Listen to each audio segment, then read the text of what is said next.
The documentary on the activities of the United Nations Joint Programme Sustaining Livelihoods Affected by the Aral Sea Disaster. The Aral Sea was formed more than 10,000 years ago, and until 1960 it was one of the largest inland seas in the world. The Aral Sea area was considered a region with a great diversity of flora and fauna.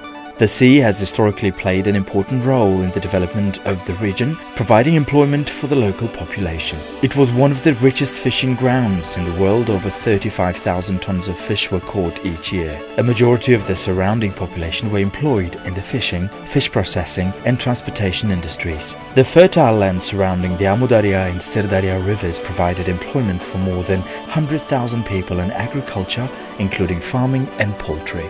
In the 1930s, the large-scale construction of irrigation canals began in Central Asia. Since the 1960s, the sea began drying out as a result of increased diversion of water resources for irrigating agricultural crops. As a result, for over half a century, the volume of water in the sea has decreased by 14 times and the water level has decreased by 29 meters. What was once seabed, a vast salt field, is now the new Aralkum Desert, whose area covers 5.5 million hectares. Dust and salt storms rage over this territory for more than 90 days each year, spreading 100 million tons of dust annually. Due to drying of the sea, a complex range of environmental, socio-economic and demographic issues have appeared in the Aral Sea region, which may have a global impact. These issues include climate change, drinking water shortages, increased morbidity, reduced employment and low income levels, and degradation of the gene pool of flora and fauna. Uzbekistan has repeatedly urged the world community to realize the significance of the Aral Sea problem from the high podium of the UN General Assembly.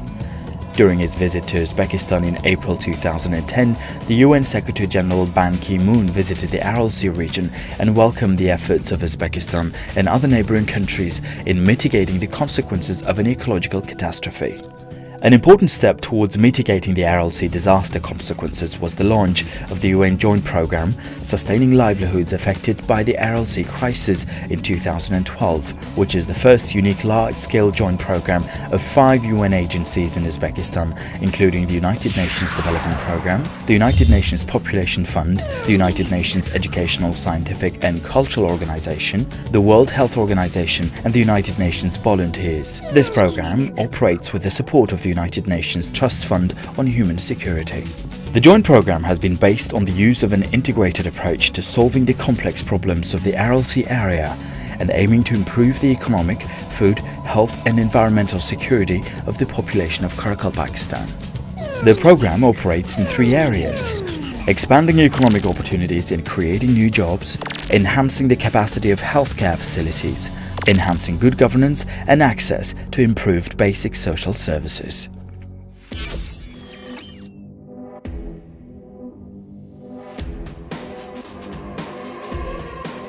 This program can be considered a positive experience of collaboration between different UN agencies, government structures, international organizations and other stakeholders in searching for, developing and implementing different tools for mitigating the consequences of the Aral Sea crisis.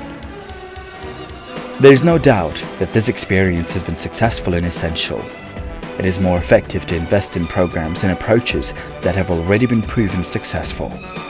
The solution of the problem depends not only on the availability of funds, but also on the availability of well-designed, tested and adapted tools and productive cooperation between donors. Over the years, the joint programme has shown its effectiveness, relevance and positive dynamics in achieving its set goals. For the first time, 5 UN agencies, key sectorial ministries and local authorities have joined efforts in the search for, development and implementation of the tools to mitigate the consequences of the Aral Sea disaster. Obviously, these measures are not sufficient to fully achieve global objectives set by the government and the international community in creating enabling economic, food, health and environmental conditions in the Aral Sea area. However, these projects can be considered as paths which may pave a wider way to the region's prosperity with a great history, culture and people who honour their traditions. They can build prosperity in the beautiful region where wonderful children grow. Today, this prosperity is in our hands. Let's work together on ways to save the Aral Sea.